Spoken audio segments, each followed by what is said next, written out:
In the vast, silent expanse of the Sinai wilderness, a moment of profound significance was about to unfold, one that would forever shape the destiny of a people and their relationship with the divine. At the foot of the colossal Mount Sinai, a peak shrouded in a mysterious and imposing veil of clouds, stood Moses. He gazed upward, not in fear, but with the focused anticipation of a man summoned by God. For 3 days, the people of Israel had prepared themselves for this encounter, and now the call had come. The mountain trembled and smoked.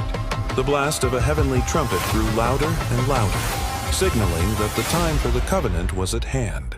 The Lord had descended upon the mountain in fire, and Moses, their chosen intermediary, prepared to receive the divine laws that would become the very foundation of their nation. With the words of God etched in his heart and written upon a scroll, Moses descended to the waiting assembly of Israel. He stood before them, a nation born from slavery, now poised on the brink of a new identity. He solemnly read aloud every statute and ordinance given to him, the blueprint for a just and holy society. The air was thick with anticipation as the people listened. From the youngest child to the oldest elder, every face was turned towards Moses, their expressions a mixture of awe and profound concentration. When he had finished reading, a single, unified voice rose from the multitude. "All the words that the Lord has spoken, we will do."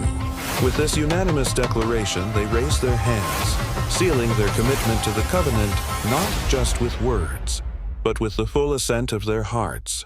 To consecrate this sacred agreement, a physical act of ratification was required. An altar of 12 pillars, representing the 12 tribes of Israel, was constructed from uncut stones as commanded. Upon this altar, young men chosen for the task presented burnt offerings and peace offerings to the Lord. Moses then collected the blood of the sacrificed animals into basins. In a gesture of profound symbolism, he took half of the blood and sprinkled it upon the altar, signifying God's part of the covenant.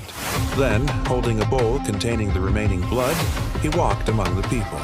As he sprinkled the blood over them, he declared, "Behold, the blood of the covenant that the Lord has made with you." Gasps of reverence and wonder rippled through the crowd as they were ritually bound to their God, their lives now intertwined with his divine promise. Having sealed the covenant with the people, God extended a unique invitation. Moses, accompanied by his brother Aaron, his sons Nadab and Abihu, and 70 of the elders of Israel, began to ascend the holy mountain.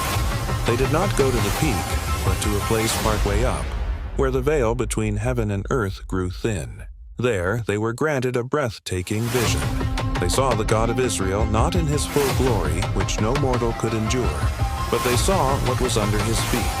A pavement of brilliant sapphire, as clear and radiant as the sky itself. In this sacred space, in the very presence of the divine, they shared a meal. They ate and drank, not in fear of judgment, but in a state of peaceful communion, a heavenly banquet that celebrated their newfound relationship with their Creator. The time for communion had passed.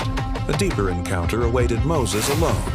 He bid farewell to Aaron and the elders, instructing them to wait for his return, and continued his ascent into the heart of the divine mystery.